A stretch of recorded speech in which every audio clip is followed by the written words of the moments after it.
apakah pesta demokrasi adalah pesta yang senang untuk di-attend? Itu masih jadi pertanyaan. Betul. Tapi kita akan ngobrolin soal bagaimana kemarin di kongres luar biasanya Partai Gerindra. Itu juga sekaligus momen di mana disebutkan bahwa Gerindra akan kembali mencalonkan atau KLB mencalonkan Pak Prabowo menjadi calon presiden di 2029.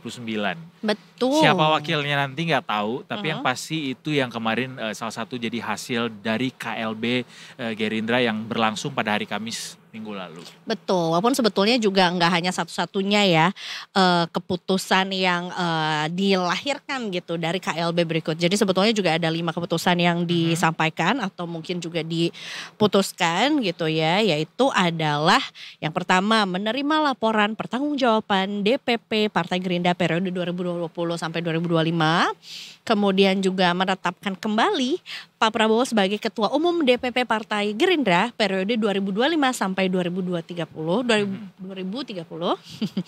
Yang ketiga, menetapkan Bapak Prabowo ini sebagai Ketua Dewan Pembina dan tentunya juga ini menjadi salah satu yang bertanggung jawab paling besar lah ya atas arah kebijakan dari partai. Kemudian yang keempat adalah menetapkan Pak Prabowo sebagai formatur tunggal gitu. Jadi Kongres ini memberikan mandat kepada Pak Prabowo sebagai formatur tunggal untuk menyempurnakan anggaran dasar, anggaran rumah tangga, serta susunan pengurus DPP Partai Gerindra gitu. Dan yang kelima ini nih yang mau kita bahas paling banyak lah ya. Yaitu adalah menjadi calon presiden dari Partai Gerindra pada Pilpres di tahun 2029 mendatang. Is it too soon untuk menentukan atau sebetulnya ini adalah salah satu sebetulnya hak aja gitu dari sebuah partai untuk ya kalau kita bisa menentukan sekarang ya kenapa harus nunda-nunda gitu. Atau ada maksud lain, kita coba elaborasi bersama ya karena kita gak cuma berdua tentunya ngobrol ini karena gak pada kapasitas itu juga. Tapi kita akan ngobrol bareng sama Mas Adi Prayitno, Direktur Eksekutif Parameter Politik yang udah tersambung lewat live Zoom bareng sama kita sore hari ini. Selamat sore Mas Adi. Selamat sore. Sore Eza, Endo, salam kenal. Salam kenal. Mas Adi kenapa pakai jaket merah? Bukan merah nih, oranye loh. Oh oranye, The Jack ternyata. Aku kira jas merah. Jangan sekali-sekali melupakan sejarah.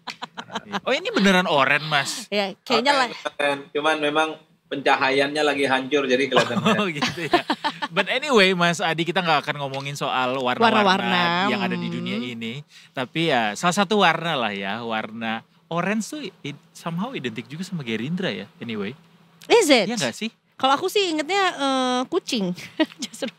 Ya whatever it is, tapi kita mau ngomong soal KLB Gerindra kemarin tuh Mas yang juga melahirkan beberapa keputusan. Termasuk soal kita tahu bahwa Pak Prabowo memberikan kode adanya koalisi permanen yang dibentuk gitu. Tapi bicara soal koalisi permanen yang akan terus bertahan sampai 2029 itu possible Mas Adi ngeliatnya?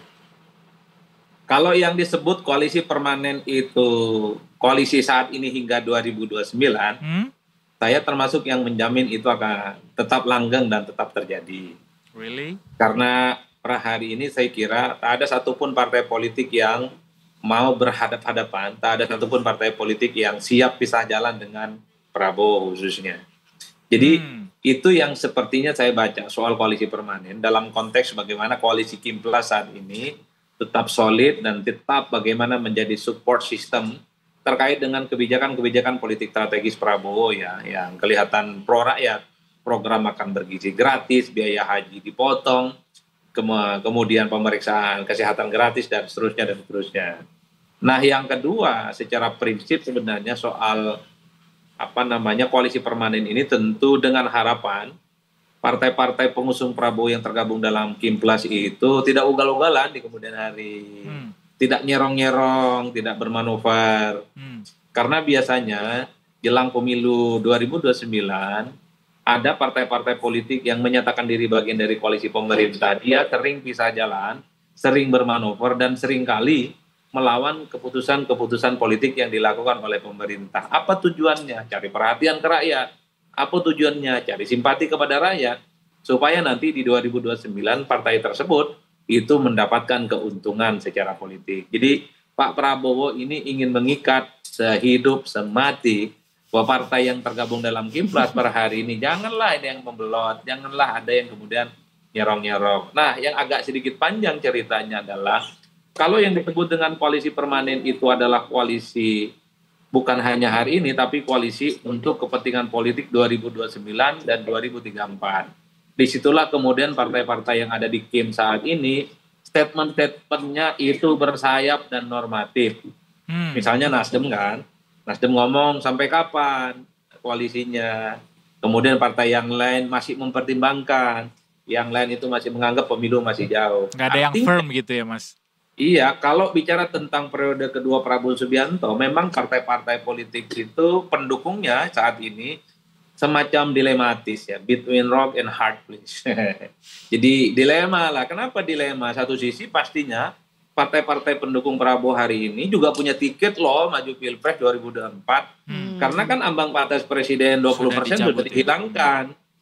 Artinya saya hakul yakin semua partai politik di luar Gerindra itu dari lubuk hatinya yang paling pasti dalam punya calon masing-masing. Ingin memajukan kader mereka baik sebagai calon presiden ataupun sebagai wakil presiden. Karena kalau mau jujur, mimpi terindah partai itu kan bisa melihat kader mereka jadi calon di Pilpres. Nah, yang kedua tentu yang disebut dengan kotel efek. Pilpres dan Pileg itu kan bersamaan. Ada kecenderungan di politik kita di mana kalau ada partai mengusung kader mereka jadi calon presiden dan calon wakil presiden, suara Pilegnya itu akan naik secara signifikan. Jadi itu yang kemudian membuat kenapa partai-partai pendukung Prabowo Subianto kalau bicara tentang Prabowo di periode kedua masih tidak tegas jawabannya. Tapi kenapa saya sebut dilematis? Yang kedua, rasa-rasanya partai politik itu sekalipun punya kesempatan untuk memajukan kader mereka, tapi kalau melihat lawan yang harus dihadapi adalah Prabowo Subianto, mereka itu ngeri-ngeri sedap. Mereka itu berhitung betul, karena apapun Prabowo itu elektabilitasnya pasti paling mentereng, popularitasnya nggak ada yang ngelawanin, dan yang paling penting Prabowo itu posisinya petahana. Pasca reformasi, ketika presiden dipilih secara langsung sejak zaman SBY dan Jokowi, presiden petahana maju yang kedua kalinya, dia kalau maju kembali tidur saja bisa menang. Mas Adi, berarti Mas Adi mengamini pendapat Pak Jokowi yang mengatakan bahwa Pak Prabowo sekarang tidak ada yang berani mengkritik presiden, salah satu presiden terkuat di dunia saat ini, bahkan disebut seperti itu. Mas Adi mengamini itu? Kalau yang disebut Jokowi presiden terkuat itu sepertinya bukan dalam konteks Prabowo untuk yang kedua kalinya. Tapi dalam konteks dukungan politik dan stakeholder yang semua menyatakan tegak lurus bersama Prabowo Subianto. Beda dengan Jokowi. Jokowi waktu 2014 kan disebut dengan triple minority. Satu, bukan ketua umum partai. Dianggap pendatang baru dalam konteks politik nasional apalagi internasional. Yang ketiga, dukungan parlemennya remah. Kan gitu Jokowi. Prabowo Subianto kebalikannya. Prabowo itu triple majority. Ketua umum partai, pergaulan politik nasional dan internasionalnya cukup luar biasa. Dan yang paling penting yang ketiga, Prabowo itu hampir didukung 82% dukungan parlemen. Jokowi sebenarnya ingin menunjukkan bahwa yang disebut dengan Prabowo itu kuat adalah kondisi politik di mana per hari ini tak ada satupun yang mau berseberangan dengan Prabowo Subianto. Beda dengan Jokowi 2014, jadi presiden Pak Jokowi setahun setengah nggak bisa ngapa-ngapain. Diprotes terus tuh sama kekuatan politik parlemen yang anti Jokowi saat itu. Termasuk kenapa misalnya per hari ini nggak ada yang berani mengkritik Prabowo, karena memang kebijakan politik Prabowo itu kelihatan sangat merakyat. Siapa coba yang tidak suka dengan makan bergizi gratis untuk 20 juta adik-adik kita? Semua suka. Siapa yang tidak suka dengan pemotongan hutang UMKM? Semua pasti suka. Siapa yang tidak suka dengan biaya haji yang dipangkas? Saya orang Madura, paling ujung di pulau sana, di Kabupaten Sumeneb, senang betul dengan yang kayak gini. Kan gitu loh. Tapi hashtag kabur aja dulu itu tidak cukup berpengaruh, Mas? Kalau hashtag itu, kalau mau jujur, itu kan sebagai bentuk reaksi kalangan-kalangan milenial, terutama mereka yang umurnya 19 sampai 30 tahun, yang per hari ini mereka itu gelisah, tidak mendapatkan pekerjaan yang layak dan kesulitan untuk mengakses dunia pekerjaan. Hashtag itu kan ada di medsos dan kita tahu pengguna medsos terbanyak yang menggaungkan hashtag soal kabur aja dulu kan ada di X, ada Twitter yang jumlahnya sekitar 5%. Dengan tanpa menafikan kelompok ini, tapi yang ingin saya katakan adalah itu kan sebagai salah satu bentuk kritik bahwa persoalan kemiskinan, bahwa persoalan akses terhadap dunia kerja, khususnya untuk anak-anak muda, per hari ini memang belum ada solusinya. Kan Prabowo itu baru 4 bulan dan itu yang sepertinya menjadi tantangan dan mesti jadi feedback bahwa ke depan usia-usia produktif 19 sampai 30 tahun adalah mereka yang juga mesti menjadi prioritas, bukan hanya adik-adik kita yang saat ini masih ada di sekolah yang kemudian dipersiapkan untuk generasi emas. Nah, anak-anak muda yang disebut dengan bonus demografi, kesulitan bekerja, kesulitan untuk lanjut sekolah S1 juga harus dipikirkan karena mereka ini adalah garda terdepan mestinya yang juga mesti dipersiapkan untuk menjadi generasi-generasi emas di masa yang akan datang. Saya membaca hashtag soal kabur aja itu, ini tidak lepas dari karena sulitnya untuk mendapatkan kerjaan kok di Indonesia. Kalaupun toh mereka misalnya sekolahnya bagus, S1-nya bagus di Indonesia, kan bawa ijazah kemana-mana nggak laku, Pak. Kalah dengan politisi, sekalipun nggak lulus kuliah, sekolahnya nggak hebat-hebat amat, tapi jadi orang penting dan orang sukses. Jadi rata-rata mereka itu hopeless. Nah yang kedua, kalau mau jujur, hashtag kabur keluar itu adalah soal bagaimana memang kalaupun toh ada yang bekerja di Indonesia itu nggak manusiawi dan nggak layak. Seakan-akan macam orang tutup lobang, gali lobang. Jadi punya bukan, duit tapi pas-pasan. jadi Punya bukan duit, karena tapi pas-pasan kekecewaan bayar kontrakan, kira-kira begitu. dengan Pak Prabowo ya Mas ya, bukan Bukan karena satu. kekecewaan itu ya. Betul, artinya apa? Hashtag yang disebut dengan kabur aja bagi saya, sekalipun ada adik-adik kita yang bekerja umur 19-30 tahun, yaitu buat makan harian, beli pulsa, dan bayar kos-kosan. Selebihnya nggak bisa berharap apapun. Bahkan kalau mau jujur ya, banyak sekali orang-orang di Indonesia itu kan bisa bayar rumah, bangun rumah, kemudian bisa sekolah anak-anaknya, karena mereka bisa bekerja di luar negeri. Kalau mengaca pada di kampung saya di Madura, Mas, sejak lama sebenarnya, sejak tahun 90, sejak tahun 2000, banyak sekali orang kampung saya itu kerjanya di mana? Pertama di Brunei, yang kedua itu Malaysia, yang ketiga di Arab Saudi, yang keempat di Jepang. Mereka lah yang kemudian bisa tuh ngebangun rumah, sekolahin anaknya, kuliahin anaknya. Karena tanpa itu semua, sekalipun punya pekerjaan, justru akan semakin menambah beban. Kerjaannya itu penghasilannya tidak sesuai dengan pendapatan mereka. Tapi secara prinsip soal hashtag kabur aja dulu, prinsipnya adalah jangan lagi ada anak-anak muda, anak-anak milenial yang kesulitan cari kerja, ataupun mereka yang sedang bekerja, tapi duitnya hanya pas-pasan. Oke, tapi info dari orang dalamnya nih, sudah akan adakah solusi mengenai atau respon mengenai si hashtag kabur aja dulu, Mas? Atau mungkin untuk saat ini masih belum ditanggapi lebih jauh gitu? Ditanggapi Per serius. hari ini saya belum mendengar apapun ya, baik di media ataupun orang dalam. Saya kan orang luar sebenarnya, tidak mampu mengakses bocoran-bocoran yang ada di dalam. Tapi saya kira suara-suara bising kayak gini mestinya sudah sampai ke pemerintah. Karena kalau kita mau jujur, yang disebut dengan bonus demografi itu kan mengacu kepada mereka yang umurnya 20 tahun sampai 35 tahun ya. Jumlahnya 55%. Mereka ini rata-rata akses terhadap dunia pekerjaan itu agak sulit. Oleh karena itu PR terbesar di luar makan bergizi gratis, di luar pemeriksaan gratis adalah menyediakan lapangan pekerjaan untuk rakyat. Saya agak sedikit senang ketika misalnya pemerintah itu mewacanakan soal jutaan petani milenial. Nah, cocok itu supaya tidak kabur keluar. Bagaimana menyejahterakan petani menjadi kunci, Mas. Benar. Saya kebetulan petani dari dulu sampai sekarang. Nah, persoalan petani itu nggak pernah berubah. Soal pupuk, soal kelangkaan, termasuk juga hasil panen yang kemudian harganya terjun bebas. Makanya nggak ada tuh yang mau jadi petani, termasuk saya. Nah, yang saya ingin katakan adalah kalau petani disejahterakan, bibitnya disediakan, pupuknya disediakan, hasilnya dibeli dengan harga tinggi, saya termasuk yang meyakini bahwa anak-anak muda kita itu sangat bersenang untuk menjadi petani. Itu salah satu contoh.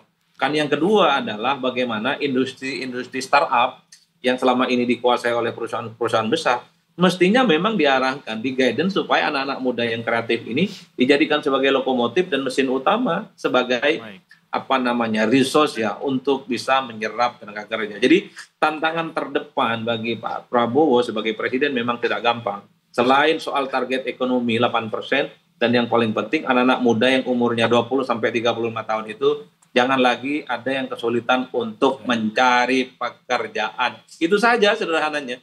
Siap, kita sih mengaminkan juga ya Betul. untuk itu ya. Tapi balik lagi soal pencapresan dini nih Mas Adi. Ini kan rasa-rasanya kita baru saja selesai ya, gitu ya. Selesai melaksanakan pesta tapi udah dikasih lagi isu ini gitu, udah dikasih lagi kabar ini, sentimen ini. Kayak ini urgensi dan risikonya apa buat Pak Prabowo untuk bisa menggelorakan kabar ini, Mas Adi? Kalau mau jujur sebenarnya ini efektif ini sebagai sebuah kampanye dan strategi komunikasi politik. Kenapa? Saya kira ini yang disebut dengan slogan lebih cepat, lebih baik. Oke. Saya membaca kenapa Gerindra dalam KLBI itu segera mengumumkan Prabowo untuk calon presiden yang kedua kalinya 2029. Tentu ibarat pepatah yang mengatakan sekali dayung dua pulau terlampaui. Satu sisi Prabowo Subianto hari ini sebagai presiden yang dimana aktivitas dan kebijakan-kebijakan politiknya yang kelihatan pro dengan rakyat, yang sudah saya berulang kali saya sebut, makan gratis, pemeriksaan gratis, yang semuanya yang pro rakyat itu, pada saat yang bersamaan itu bisa menjadi tabungan bekal politik Prabowo yang bisa dikapitalisasi oleh Gerindra untuk maju yang kedua kalinya di Pilpres, Mas. Jadi sekali menjadi presiden dan pada saat yang bersamaan Prabowo juga menunjukkan dirinya adalah sebagai sosok yang akan maju kembali. Oleh karena itu tidak mengherankan kalau per hari ini melihat wajah presiden kita adalah wajah presiden separuhnya lagi adalah wajah calon presiden untuk yang kedua kalinya. Nah, bagi saya ini penting. Partai-partai yang lain yang punya nyali terutama ya, kecuali nggak punya nyali ya udah tidur saja. Partai yang punya nyali ingin maju di 2029 per hari ini segera deklarasikan siapa jagoan mereka yang akan diusung maju. Karena kampanye politiknya bisa dilakukan selama 4,5 tahun. Iya dong, terutama ketua-umum partai yang hari ini ada di kabinet, yang saat ini jadi pejabat publik, mereka itu satu sisi bekerja untuk bangsa dan negara, dan sisi yang lainnya mereka bisa mengkampanyekan dirinya sebagai calon pemimpin masa depan. Berarti nggak mungkin dong Mas, koalisi permanen ini akan bisa tetap bertahan? Kalau sampai 2029 masih bertahan, tapi pasca 2029 saya nggak terlampau yakin bertahan.